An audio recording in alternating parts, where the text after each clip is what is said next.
सहकारी आरती हिटवेसह। धन्यवाद प्राजक्ता। नमस्कार, मी आरती आवटी। आपण पाहताय न्यूज 18 मराठी। दिवसभरात घडणाऱ्या सगळ्या महत्त्वाच्या बातम्या आपल्याला पाहायच्यात।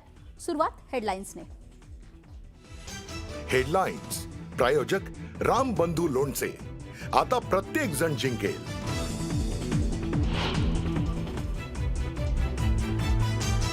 आज राज्यातील 29 महानगरपालिका निवडणुकांसाठीचा प्रचार थंडावणार। उमेदवारांची रॅली आणि घरोघरी प्रचारावर भर।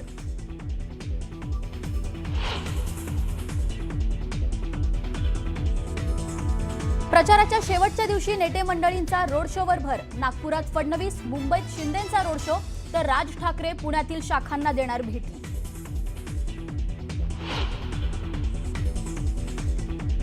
मुख्यमंत्री फडणवीसांकडून शिवतीर्थावरील सभेत लाव रे तो व्हिडिओ। ठाकरे बंधू एकमेकांवर टीका करत असलेले दाखवले व्हिडिओ।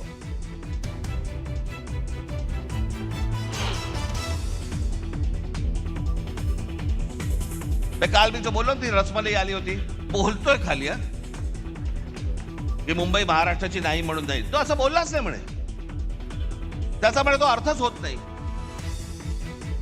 अण्णामलाईंचा व्हिडिओ दाखवत राज ठाकरेंचा मुख्यमंत्र्यांवर हल्लाबोल।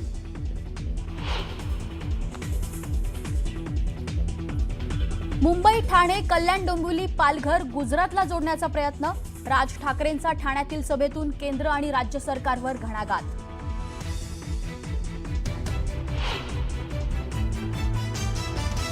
5 वर्ष घरात बसून निवडणूक आली की मुंबई धोक्यात। एकनाथ शिंदेंची ठाकरेंवर टीका। करून दाखवलं तसं खाऊन दाखवल्याचं होर्डिंग लावा, शिंदेंचा टोला।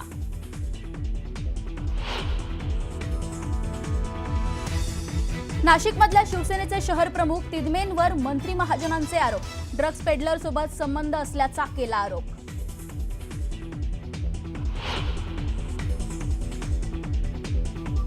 डोंबिवलीत भाजप आणि शिवसेना पदाधिकाऱ्यांमध्ये मोठा राडा। भाजप पदाधिकाऱ्यांवर कोयत्यानं वार। वेळ संपल्यानंतरही प्रचार करत असल्याच्या आरोपांवरून झाला राडा।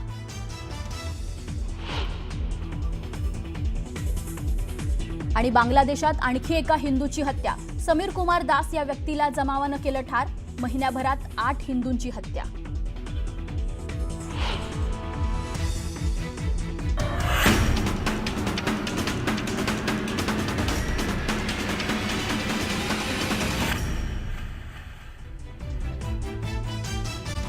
आता महापालिका निवडणुकांच्या संदर्भात सुपरफास्ट बातम्या पाहूया। उद्धव ठाकरेंनी ठाण्यातून भाजप आणि एकनाथ शिंदेंवर घणाघाती टीका केली आहे। जो माणूस शिवसेनेशी गद्दारी करतो तो माणूस आता ठाण्याशी गद्दारी करतोय असं म्हणत एकनाथ शिंदेंवर त्यांनी टीका केली आहे। ठाण्यातील गद्दारांना क्षमा नसल्याचं त्यांनी यावेळी म्हटलंय।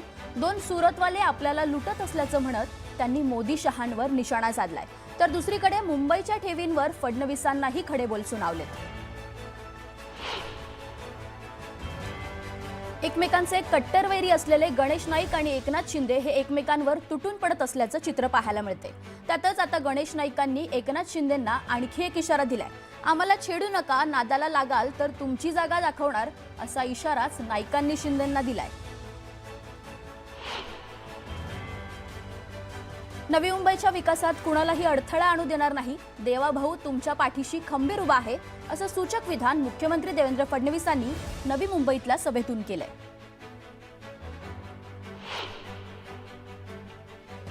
पुण्यात अजित पवारांचा रोड शो पार पडला। वडगाव शेरी मतदारसंघात अजित पवारांनी मोठ्या प्रमाणात शक्ती प्रदर्शन केल्याचं पाहायला मिळालं। पुण्यात काँग्रेसला सोबत घेऊनच सत्ता स्थापन करावी लागेल असं सूचक वक्तव्य विश्वजित कदम यांनी केले। ते पुण्यात बोलत होते। विशेष म्हणजे राष्ट्रवादी सोबत युती होऊ शकते असं म्हणत निकालानंतरची आकडेवारी पाहून आकडेवारीबाबत निर्णय घेतला जाईल असं ते म्हणाले। मुंब्र्यात मोठा राजकीय वाद पेटण्याची शक्यता आहे। मुंब्र्यात मुलीचं तिकीट कापल्यानं युनुस शेख यांनी बोचरी टीका केली आहे। भर सभेत त्यांनी जितेंद्र आव्हाडांना थेट इशाराच दिलाय। भिवंडी पालिका निवडणुकीत समाजवादी पक्षाचे प्रदेशाध्यक्ष अबू आझमी आणि भिवंडी पूर्व विधानसभेचे समाजवादी पक्षाचे आमदार रईस शेख यांच्यात वादाची ठिणगी पडली आहे। रईस शेख काँग्रेस उमेदवारांच्या प्रचारात सक्रिय असल्यानं अबू आझमींनी टीका केली आहे। डोंबिवलीत पैसे वाटपाच्या आरोपांवरून शिवसेना आणि भाजपमध्ये चांगलीच जुंपलेली पाहायला मिळते. डोंबिवलीतल्या तुकारामनगर परिसरात पैसे वाटप होत असल्याचा आरोप शिवसेना पदाधिकाऱ्यांनी केलाय. मात्र भाजपचे जिल्हाध्यक्ष नंदू परब यांनी हा आरोप फेटाळून लावलाय.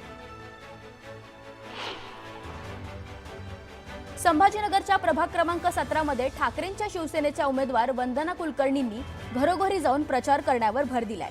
महिला आघाडीच्या उपशहर संघटक असलेल्या वंदना कुलकर्णींचा प्रभागात दांडगा जनसंपर्क आहे. जनसंपर्क आणि मतदारांचा आशीर्वाद या जोरावर यश संपादन करण्याचा विश्वास यावेळी त्यांनी व्यक्त केलाय. पिंपरी चिंचवडचा प्रभाग क्रमांक 26 मधील राजकारणाची गणितं बदलली आहेत. विलास नांदगुडे यांच्या अपक्ष पॅनलला वंचित बहुजन आघाडीनं पाठिंबा दिलाय. त्यामुळे अपक्ष उमेदवारांच्या पॅनलची ताकद वाढली असून चुरशीची लढत होणार आहे. नवी मुंबईत भाजपच्या जाहीरनाम्यात हिंदी सक्तीचा उल्लेख करण्यात आलाय.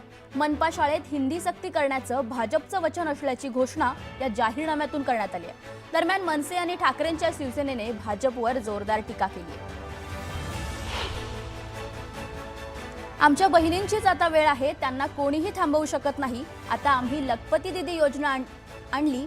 गेल्या 1 वर्षात महाराष्ट्रात 50 लाख महिला लखपती झाल्या असं म्हणत मुख्यमंत्री देवेंद्र फडणवीसांनी महिला मतदारसंघाला साथ दिली आहे. लाडक्या बहिणींना 2100 देण्यासाठी आमचा अभ्यास सुरू आहे. योग्य वेळी निर्णय घेतला जाईल असं उदय सामंत म्हणाले. कोणत्याही गैरसमजाला बळी पडू नका असं आवाहनही त्यांनी केलंय. चंद्रपूर शहरात काँग्रेसच्या वतीनं प्रचार रॅली काढण्यात आली आहे. या रॅलीत विजय वडेट्टीवारांनी सहभाग घेतला. काँग्रेससाठी अनुकूल वातावरण असून चंद्रपूर महानगरपालिकेवर काँग्रेसचाच झेंडा फडकणार असा विश्वास वडेट्टीवारांनी व्यक्त केलाय. अमरावतीच्या साईनगर प्रभागात भाजपच्या उमेदवाराच्या प्रचारार्थ सभा पार पडली. डबल ढोलकी म्हणत नाव न घेता खासदार अनिल बोंडेंनी नवनीत राणांवर टीकास्त्र सोडलंय. असली कमळ निवडून देणार की नकली कमळ निवडून देणार असा सवाल विचारत त्यांनी मतदारांना साथ घातली आहे. मुंबई भाजपचे अध्यक्ष अमित साटम यांनी ट्विट करत राज ठाकरेंवर निशाणा साधलाय. शिवतीर्थवर झालेल्या सभेत राज ठाकरेंनी गौतम अदानींवर निशाणा साधला होता. दरम्यान अमित साटम यांनी राज ठाकरे आणि गौतम अदानींचा जुना फोटो ट्विट केलाय. ढोंगीपणा आणि दुटप्पीपणा कळस असं ट्विट करत साटम यांनी राज ठाकरेंवर टीका करताना म्हटलंय. अमरावती महानगरपालिकेच्या निवडणुकीमध्ये प्रहार संघटनेचे अध्यक्ष बच्चू कडू प्रचारात उतरलेत. सूतगिरणी परिसरामध्ये त्यांनी प्रचार सभा घेतल्या. आमदार रवी राणांवर टीकाही केली. आपलं ठेवायचं झाकून आणि दुसऱ्याचं पाहायचं वाकून ही मानसिकता खूप वाईट आहे असं बच्चू कडू म्हणाले.